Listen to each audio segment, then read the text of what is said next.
l'actualité africaine en direct. Dernier volet ce vendredi de notre semaine spéciale Afrique centrale avec un dossier consacré à la Centrafrique et plus concrètement à la difficile remontée après la crise. Au sommaire également, cela fait 57 ans, jour pour jour, ce vendredi, que la République démocratique du Congo a accédé à la souveraineté internationale. Quels sont les acquis à capitaliser et les défis à relever? Eh bien, nous en parlerons. Et puis, après 13 années de difficile maintien de la paix, la mission des Nations Unies a officiellement quitté la Côte d'Ivoire ce vendredi 30 juin 2017. Avec nous sur ce plateau pour en parler, un invité, Monsieur Roger Ondialandi. Bonsoir. Bonsoir. Vous êtes coordonnateur des soutiens du président centrafricain, Faustin Archange Touadéra. Merci d'avoir accepté notre invitation. Avec nous également notre éditorialiste Gratien Rokindikiza. Bonsoir Gratien. Bonsoir Graziella, bonsoir à tous.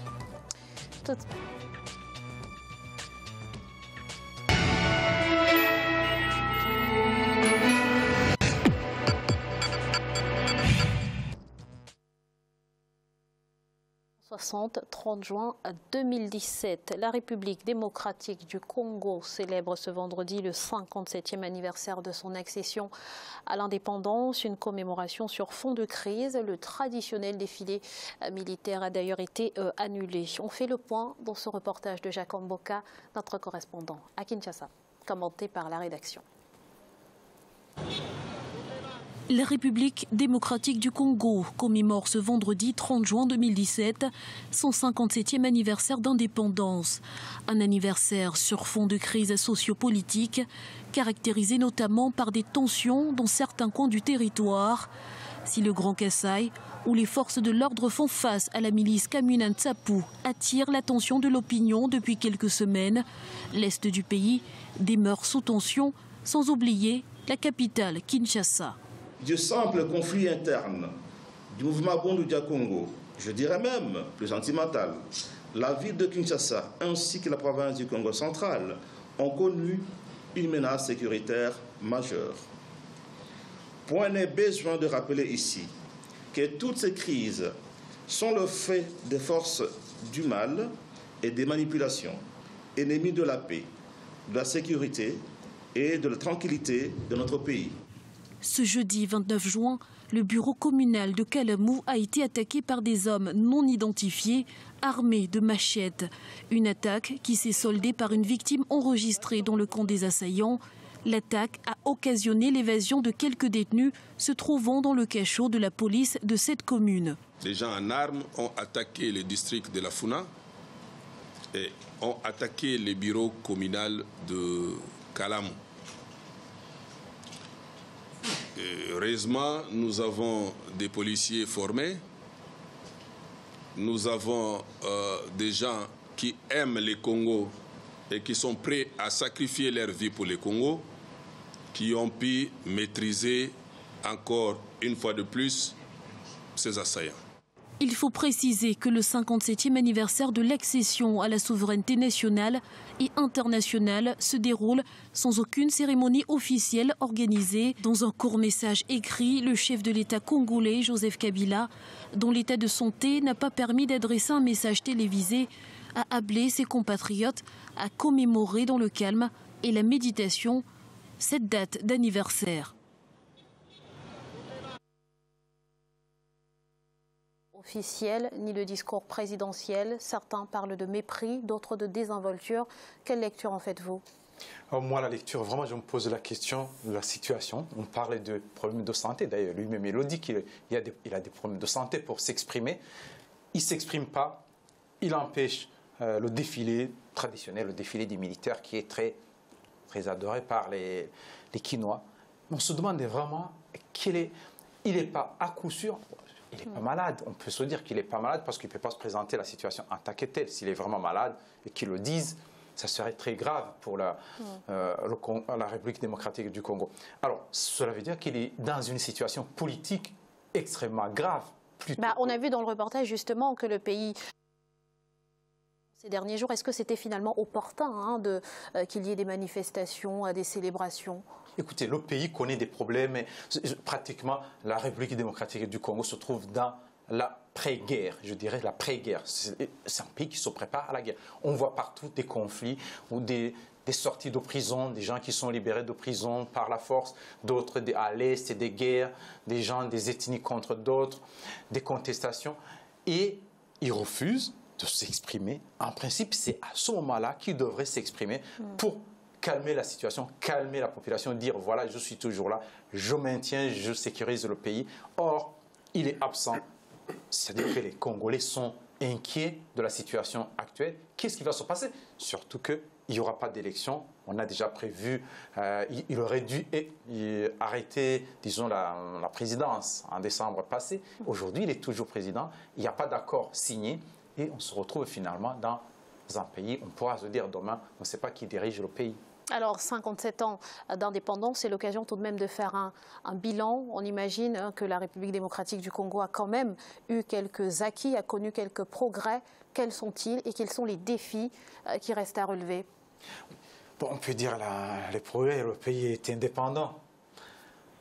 Mais en réalité, il faut vraiment le reconnaître que la République démocratique du Congo n'a pas connu les progrès que le peuple attendait, compte tenu de ses richesses. Les richesses, y compris sur le plan économique, il n'y a eu aucune avancée? Sur le plan économique, moi je ne m'intéresse pas vraiment au PIB, les grands chiffres macroéconomiques, le pays qui augmente sa production. Ça peu importe.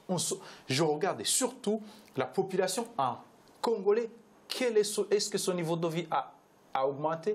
Est-ce qu'il est sorti de la misère? Est-ce qu'il est sorti de la famine? Est-ce qu'il est sorti vraiment de son problème d'avoir la paye à temps, son salaire? Non. Donc, je me dis que finalement, il n'y a pas eu beaucoup de progrès par rapport à ce qui se passe. Pour le peuple, au moins, il y a certains qui en ont profité parce qu'il y a une certaine croissance au niveau du PIB. Il y a certains, c'est une petite classe qui en a profité. Mais en réalité, vraiment, je pense que les Congolais doivent se demander qu'est-ce que nous avons fait pendant ces 57 ans d'indépendance. Alors, on rappelle que la crise que connaît actuellement la République démocratique du Congo a été provoquée par le glissement du calendrier électoral. D'ailleurs, à ce propos, un projet de loi électorale a été présenté à l'Assemblée nationale ce jour. On note la consécration de la mesure de trêve judiciaire en faveur des candidats à la prochaine élection présidentielle. Est-ce que vous pensez que ce projet a des chances d'être adopté? On pense directement à Moïse Katumbi. Est-ce que vous pensez qu'il pourra en bénéficier et que ce projet pourra passer? Bon, je l'espère, mais je pense que vraiment la majorité présidentielle ne va pas voter ce projet parce que ça serait une très bonne chose que Moïse Katumbi puisse venir s'exprimer. Il n'est pas seul. Il y a un autre opposant qui est en Angola. On parle du gendre du président angolais. Non. Il faut laisser tout le monde s'exprimer, il faut laisser tout le monde concourir si vraiment on se dit qu'on entre dans la bonne démocratie. Je pense que ça pourrait calmer parce que s'il y a des élections et qu'il y a des opposants qui restent à l'extérieur, qui ne peuvent pas participer, ces opposants ne vont pas rester les bras croisés. Si on ne laisse pas les gens jouer sur le terrain où il y a tout le monde, finalement, ils peuvent jouer sur un autre terrain dangereux. Pourtant, le parquet congolais a retiré à Moïse Katumbi son autorisation de séjourner à l'étranger il y a quelques jours. Quelle lecture faites-vous de cette situation? Bon, c'est une façon d'ajouter aussi d'autres infractions par rapport à ce qu'il a fait ou ce qu'il est supposé avoir fait. Donc, on le contraint finalement, c'est pour dire, si vous voulez, revenez parce que vous devez rentrer, vous n'avez plus l'autorisation de sortir. Je me demande, est-ce que vraiment un Congolais a besoin d'une autorisation pour aller à l'étranger? Tout citoyen a le droit de se déplacer, y compris à l'extérieur de ses frontières. Ce n'est pas un politicien comme Katumbi à qui on peut refuser le droit d'aller à l'étranger, même s'il y avait une certaine autorisation. Qui est l'autorisation pour un citoyen? Je n'en vois pas. On rentre vraiment, c'est déjà la dictature, on rentre dans cette dictature.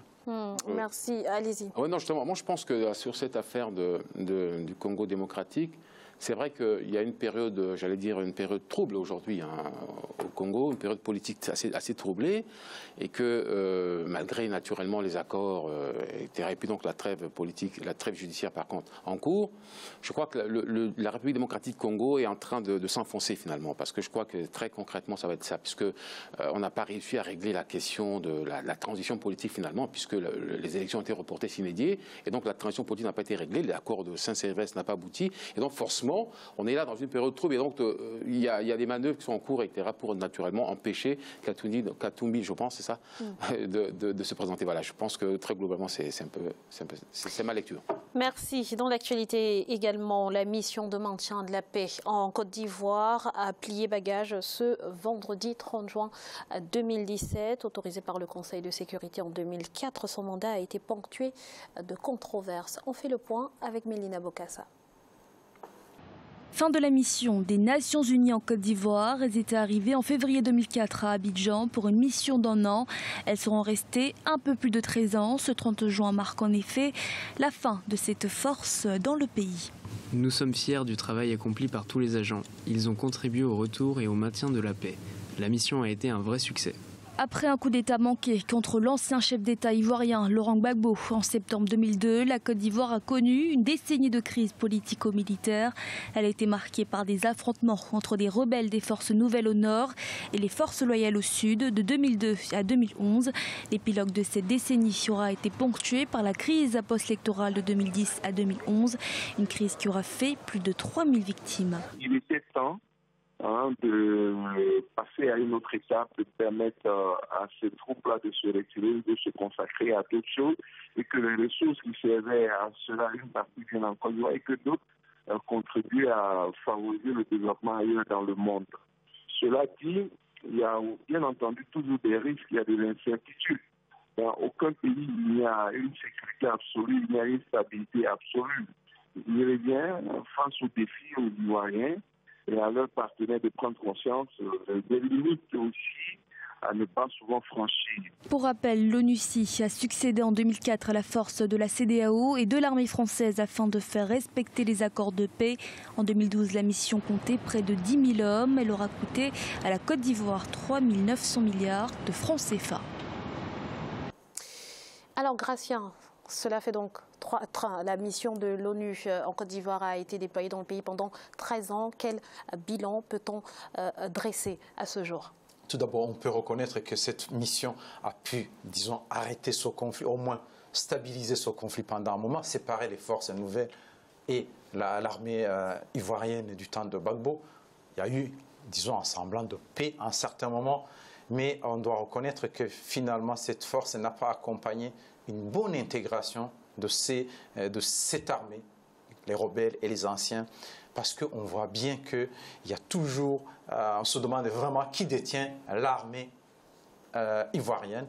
Il y a beaucoup d'insubordination, beaucoup de rébellions, tel point qu'on se pose la question vraiment pourquoi on a fait l'ONUCI est resté au pays, pourquoi cette mission est restée au pays sans vraiment travailler dans ce sens au niveau de la sécurisation après leur départ. Parce qu'on doit reconnaître que ce n'est pas vraiment sécurisé après leur départ. C'est un bilan globalement négatif?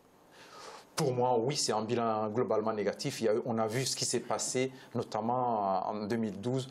On peut dire que vraiment c'est un bilan globalement négatif. Non, moi je pense que la vertu de cette mission-là, finalement, c'est le fait que cette crise en Côte d'Ivoire, à un moment donné, n'a pas réussi à déstabiliser la région. Je crois que c'est vraiment ça qu'il faut retenir de cette affaire-là, parce qu'autrement dit, si on avait laissé la crise prospérer, certainement la région serait complètement déstabilisée aujourd'hui. Donc la vertu, moi je pense que ce qu'il faut retenir de cette mission de l'ONUCI, c'était qu'aujourd'hui la région a réussi à se stabiliser et que naturellement, la question que vous soulevez était un vrai problème aussi. Voilà. Moi je ne pense pas que la région était vraiment menacée parce que les rebelles du Nord voulaient le pouvoir, c'était le pouvoir. Même si on disait que le Burkina Faso aidait, je pense qu'ils seraient restés en Côte d'Ivoire. Et d'ailleurs, on peut dire qu'ils sont arrivés au pouvoir après tout, parce qu'ils ont accompagné Ouattara à la fin. Je pense que stabiliser, disons, entre les deux, il y a aussi derrière, il y a la France qui pouvait le faire à un certain moment, mais on voulait une certaine couverture de l'ONU. Mais en réalité, qu'est-ce que vraiment, tant d'argent dépensé, est-ce qu'ils ont fait beaucoup de choses pour moi? Ils ont arrêté la guerre, on pouvait dire en ce moment, la mission est terminée et cet argent, on consacre, disons, au développement du pays. Monsieur, oui, justement, un autre élément que je voulais soulever aussi dans cette affaire, c'est que je pense qu'il y a eu un précédent, finalement, le fait que les Nations Unies avaient eu un mandat, justement, de superviser les élections. Et donc de proclamer les résultats. Ça, c'était un précédent, jamais dans le monde, on n'a jamais vu ça. Et donc, je pense que c'est peut-être une espérance qu'il va falloir envisager, puisque aujourd'hui il y a une aspiration dans les différents pays africains de démocratie, et qu'on sait très bien que cette démocratie est confisquée par les différents pouvoirs en place. Donc forcément cette manière de verrouiller donc le processus électoral est un précédent qui me paraît enfin, qu'on peut répliquer à l'extérieur. Voilà. Ça peut permettre à l'Afrique de se stabiliser aussi, je pense, démocratiquement.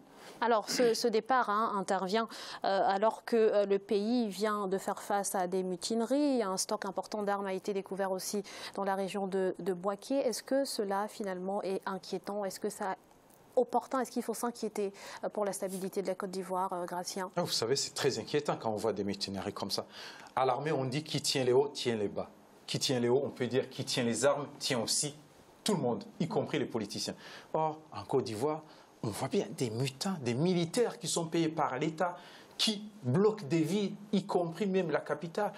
On peut se dire que ces militaires, ils étaient à quelques doigts pour prendre le pouvoir. Il a manqué un politicien, il pouvait prendre le pouvoir. Cela veut dire que vraiment, le pays est dans une insécurité immense parce qu'on ne maîtrise pas. Les officiers qui ne maîtrisent pas leurs militaires, le président qui ne maîtrise pas son pays, parce qu'on parle déjà des uns des autres qui tirent sur les ficelles, il y a ça. Bientôt les candidatures dont le président ne se représente pas, il y a des gens qui pensent que peuvent en profiter. Je pense que vraiment c'est une mauvaise chose dans un pays.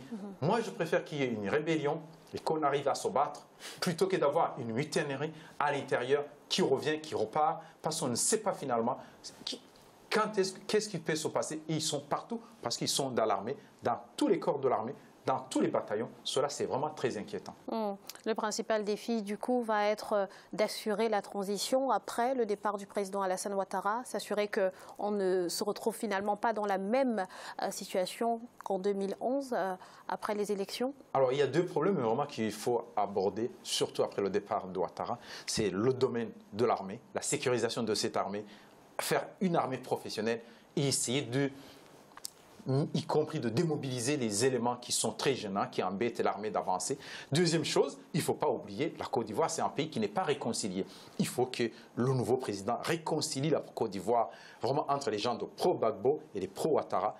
Le pays appartient à tout le monde, le pays appartient à ce peuple. On ne peut pas continuer à avoir une Côte d'Ivoire séparée en deux, les gens pro-Ouattara et pro-Gbagbo. Un mot à rajouter? Non, je pense que je suis entièrement d'accord là-dessus. Oui. Merci pour ces précisions. Nous allons marquer une courte pause. Ne bougez pas, dans quelques instants la suite de l'Africa News Roma. Tout de suite.